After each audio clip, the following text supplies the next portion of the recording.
I wanted to watch the video here. It's a little something I pulled off the internet. You probably have seen the video. If you haven't seen the video of our mystery umbrella man smashing windows at the AutoZone, let me go ahead and play that for you real quick. What I did though was I watched it once without sound. Now let's see it again with sound, and I'll come back and give some thoughts afterwards.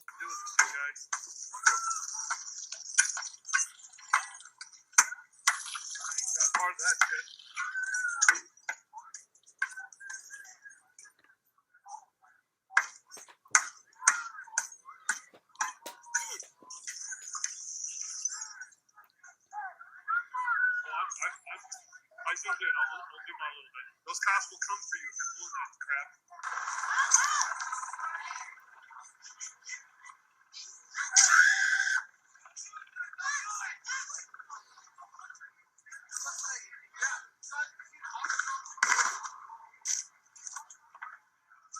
I just came with a hammer and smashed the window. I'm gonna break to my house. You wanna go?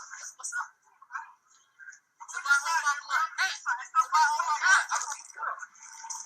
Hey, are you a fucking cop?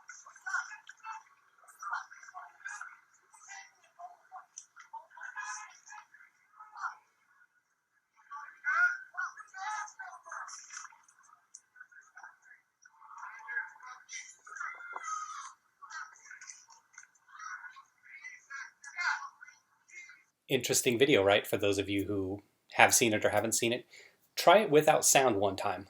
Go back, rewind this, try it without sound, because it looks like to me the black dude with the pink shirt, if you're just watching it without sound, it kind of looks like they're together, right? So you may draw that kind of inference if you were listening without sound, but once you turn the sound on, to me, I thought I heard, obviously I hear individuals saying, "What are you doing?"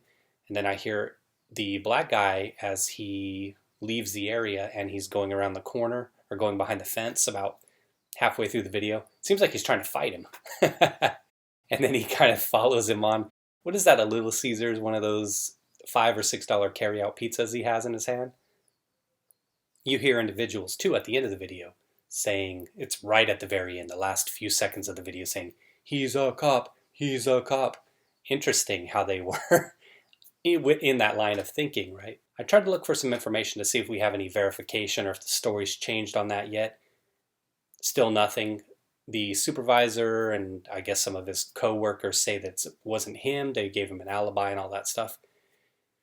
Pretty interesting. We'll see what happens if all of those individuals, like I said, his supervisor and his other co-workers that were supposedly with him, turn out to be lying. They'd all get themselves in trouble over this, right? So we'll see how that goes. But here's a couple things I wanted to show you real quick aside from that video. Minnesota's political, faith, community leaders plead for an end to the riots. And this is from the Star Tribune. The group spent nearly 2 televised hours Saturday morning acknowledging the outrage over the death of George Floyd. I've got several articles, several headlines. I'll just show you each of these real quick. We'll spend a brief minute or two with each of them. They came from all walks of life and many beliefs, because that's what matters. They were reverends and rabbis and people of Islamic faith. They spoke in Somali, Spanish, and English, and they pleaded, at times through tears, for their hurting communities to stay home Saturday night to prevent more pain. Called together by Governor Tim Walz, a group of Minnesota community leaders spent nearly 2 televised hours Saturday morning acknowledging the outrage over the death of George Floyd. In so doing, they also urged people to abide by an 8 p.m. curfew in place across a large swath of the Twin Cities to help put an end to the riots that have traumatized residents. Well, I guess those residents, those 2 hours that they spent televised, the residents of Minneapolis and St. Paul as well, the Twin Cities areas, can watch those televised hours on their stolen televisions. Let's see what else we have. Protests become riots in Philadelphia, where a curfew is imposed. This is an AP story. Hundreds of people gathered in Philadelphia and Pittsburgh to protest the death in Minneapolis of George Floyd, but the peaceful demonstrations later turned violent with cars set ablaze and other property damage, and Philadelphia police announced an 8 p.m. curfew in the city. A crowd estimated by police as numbering 500 people gathered at Philadelphia City Hall, kneeling for more than 8 minutes in honor of Floyd, a black man who died after a white officer pressed a knee into his neck, then marched through City Center to the Philadelphia Museum of Art on Saturday. Back in the City Hall area, protesters sprayed graffiti on a statue of former Philadelphia Mayor Frank Rizzo, tried to topple it, and set fire at its base. Rizzo, a mayor from 1972 to 1980, was praised by supporters as tough on crime, but accused by his critics of discriminating against minorities. Because crime is a race thing, because if you're a certain color, you're supposed to commit crime apparently. So it's not the crime itself, it's your skin color. His 10-foot-tall bronze statue outside the Municipal Services Building across from City Hall has been defaced before and is to be moved next year. Interesting, right? A lot of these individuals who are doing this crime, because this guy was mayor 40 years ago when he got out of office, I bet most of these individuals weren't even alive when this guy was mayor. All right, what else? All right, Fox News this time. Biden condemns riots over George Floyd death, calls for end to needless destruction. You'd think that Biden would know his place in society. Apparently not. Former VP Joe Biden called the protests in response to the death of George Floyd utterly American, but condemned the needless destruction and violence that broke out across the country on Saturday night.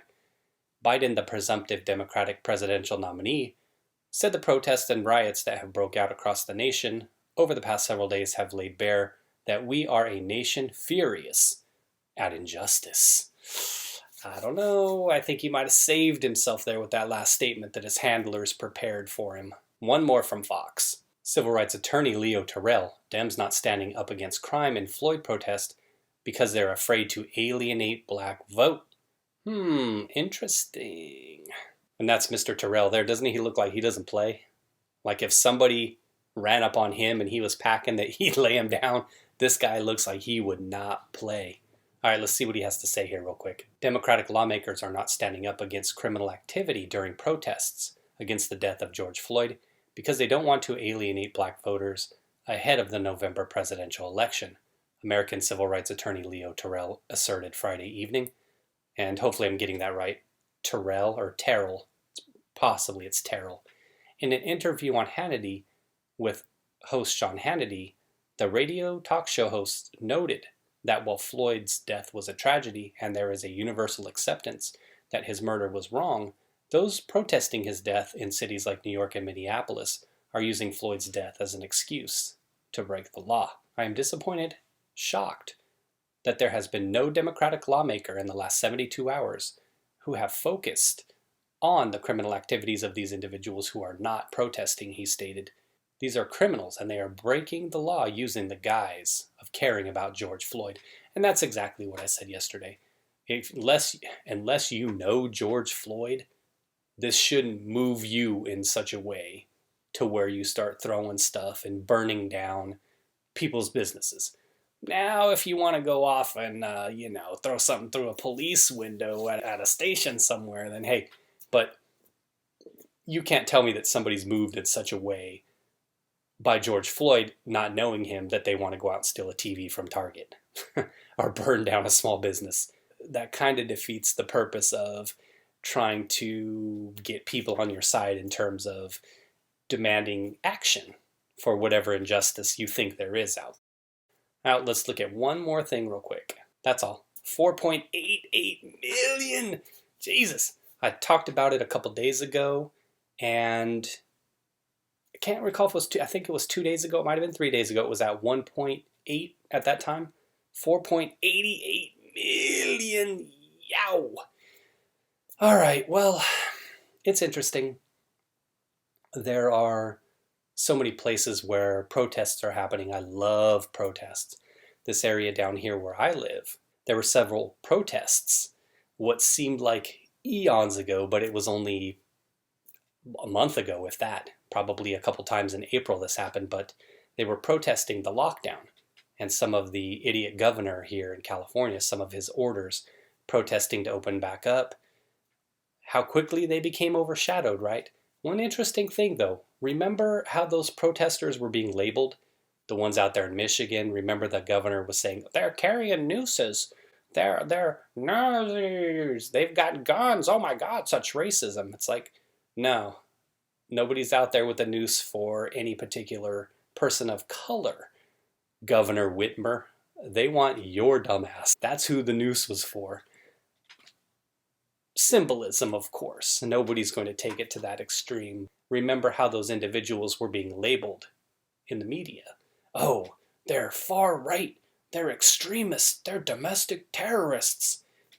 And then you have all of this stuff going on where they keep trying so hard to convince us that everybody involved is just protesting. Most of the people out there are probably not like these individuals who are out there looting. So I always want to be careful to paint a broad stroke with the brush, right? What's the number? 10%? 15%? I don't believe what I see on TV in terms of thinking that that's everyone involved. I think that a lot of people probably come from a place where their heart is in the right place or their mind is in the right place in their opinion. But there's individuals out there who take advantage of it. So what I notice is, and perhaps some of you notice too, but if you take a look at the cities, the particular cities where these protests are occurring, they seem to have one thing in common in terms of the leadership of those cities. Now, I'm not saying that it's an issue with that particular party, but what I'm saying is if you have a government structure that's set up that continually allows people, say like with the COVID, they're letting them out of jail. Other places they weren't even charging people. It was somewhere in New Jersey, I believe, where they weren't even charging people. And I think I had heard it was in Chicago as well, maybe Philly. You can correct me on that. I'm just saying I think that's what I heard.